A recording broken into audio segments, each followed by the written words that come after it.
Price Lord இயேசுவின் நாமத்தினால daily மன்னா என்கிற இந்த கர்த்தருடைய வசனத்தை தியானிக்கும்படி உங்கள் ஒவ்வொருவரையும் அன்போடு கூட நான் வரவேற்கிறேன். இன்றைக்கு கர்த்தருடைய வசனத்தை நியாயாதிபதிகள் 10வது அதிகாரம் 16வது வசனத்தை வாசித்து தியானிக்க போகிறோம். அந்நிய தேவர்களை தங்கள் நடுவிலிருந்து விலக்கிவிட்டு கர்த்தருக்கு ஆராதனை செய்தார்கள். அப்பொழுது அவர் இஸ்ரவேலின் வருத்தத்தை பார்த்து மனதுருகினார். இஸ்ரவேல் ஜனங்கள் கொஞ்ச நாட்கள் கர்த்தருக்கு பயந்திருப்பாங்க. அதன் பிறகு அவங்க ஏதோ ஒரு பொல்லாப்பான விக்கிரக ஆராதனை பாவத்தில் விழுந்துருவாங்க. கர்த்தரை விட்டு பிரிந்து போயிடுவாங்க. அவங்க தெய்வத்தை விட்டு பிரிந்து போன உடனே யாருக்கோ ஒருத்தருக்கு அடிமையாயிடுவாங்க.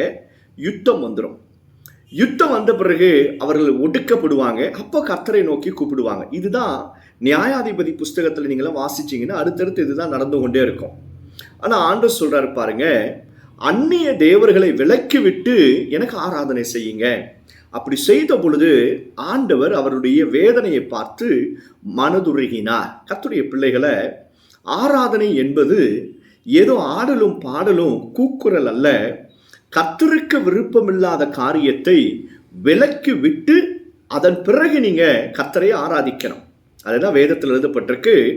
ஆவியோடும் ஆராதிக்கணும், உண்மையோடும் ஆராதிக்கணும். கர்த்தருடைய ஆவியானவர் நம்மோடு கூட வாசம் பண்ணுகிறவர். நீங்க எந்த குரல் வளத்துல பாடுறீங்கன்றத பார்க்க மாட்டார். தாளத்தோடு ராகத்தோடு பாடுகிறது அதெல்லாம் நல்லா இருக்கும், முக்கியமானது தான். ஆனால் அதை விட எது முக்கியம் அப்படின்னா, நீங்கள் கர்த்தரை ஆராதிக்க வேண்டுமானால் கர்த்தருக்கு பிரியமில்லாத காரியங்களை விலக்கி விடுங்க, அல்லது நாம் அவைகளை விட்டு விலகி ஓட வேண்டும். அதுதான் புத்தியுள்ள ஆராதனை. பாருங்க, கர்த்தருடைய பிள்ளைகளை, ஏதாவது கர்த்தருக்கு விருப்பமில்லாத காரியத்தை நம்ம பிடித்து கொண்டிருந்தோம்னா கர்த்தருக்கு சரியாக ஆராதிக்க முடியாது. தெய்வத்தை ஆராதிக்க முடியாது, ஜெபிக்க முடியாது, வேத வசனம் புரியாது. ஏன் அப்படின்னா, ஏதோ ஒரு பாவம் நமக்குள் இருந்துச்சு அப்படின்னா நம்மால சரியா ஜெபிக்க முடியாது, வேதத்தை வாசித்தாலும் புரியாது, வேத வசனம் நமக்கு போர் அடிக்கும். ஆனா நீங்க அவைகளை விட்டு மனம் திரும்பி நீங்க கர்த்தரிடத்துல வந்து பாருங்க, ஜெபமும் வேத வாசிப்பும் கர்த்தரை வர்ஷிப் பண்ற ஆராதனையும் உங்களுக்கு ரொம்ப இனிமையாக இருக்கும், டேஸ்டா இருக்கும், பேரின்பமா இருக்கும். அதுதான் ஒரு உண்மையான ஒரு அர்த்தம். அதுதான் ஒரு பெரிய ஒரு ரகசியம். என்ன பாருங்க, உங்களுக்கு பாஸ்டர் எனக்கு ஜெபிக்க முடியல, போர் அடிக்குது, நான் ஜெபிக்கணும்னு நினைக்கிறேன், முடியல அப்படின்னு சொல்றீங்களா? உபவாசம் பண்ணிடுங்க. உபவாசம் பண்ணி தனித்து போயிடுங்க. ஐயோ, என்னால் அதிகமாக வர்ஷிப் பண்ண முடியல, ஆராதிக்க முடியல உண்மையோடு, வேத வசனங்களை ஒரு நாளைக்கு ஒரு அதிகாரத்தை கூட என்னால் வாசிக்க முடியலன்றீங்களா? கர்த்தருக்கு விருப்பமில்லாத ஏதோ ஒரு காரியத்தை பிசாசு உங்க வாழ்க்கையில் விதைச்சிருக்கிறான்.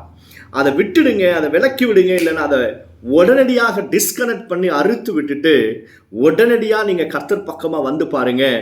ஜபமும் வேத வாசிப்பும் கர்த்தரை ஆராதிக்கிறதும் நமக்கு இனிமையாக இருக்கும்.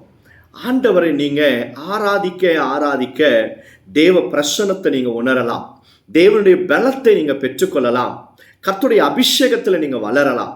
நீங்க ஆண்டவரை உண்மையா ஆராதிப்பதுன்னா கர்த்தருக்கு பிரியமில்லாத காரியத்தை விட்டுட்டு அதன் பிறகு நீங்க கர்த்தரை தேடும் பொழுது கர்த்தர் உங்க மேல மனதுருகுவார். பல ஆண்டுகளாக நீங்க படுகிற வேதனையை கர்த்தர் பார்த்து உங்கள் மேல மனதுருகி அற்புதங்களை செய்வார். அல்லேலூயா.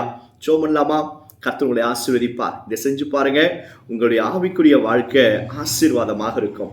கர்த்தருடைய பிள்ளைகளே, இந்த வசனத்தை கேட்கிற ஒவ்வொருவருக்காக நாங்கள் ஜெபம் பண்றோம்ப்பா. பரலோக பிதாவே, இயேசுவின் நாமத்தினால உமக்கு பிரியமில்லாத காரியத்தை நாங்கள் விலக்கி விட்டு உண்மையோடு நாங்கள் உண்மை ஆராதிக்க கிருபை தாங்க. வேத வாசிப்பும் தியானிப்பும் ஜெபமும் இனிமையாய் ஆண்டவரே எங்கள் வாழ்க்கையில மாறட்டும், இன்பமானதாய் மாறட்டும். இந்த வசனத்தை கேட்கிற ஒவ்வொரு பிள்ளைகளையும் ஆசீர்வதியும். இயேசுவின் நாமத்தினால ஜெபிக்கிறோம் பிதாவே. ஆமென், ஆமென். God bless you all.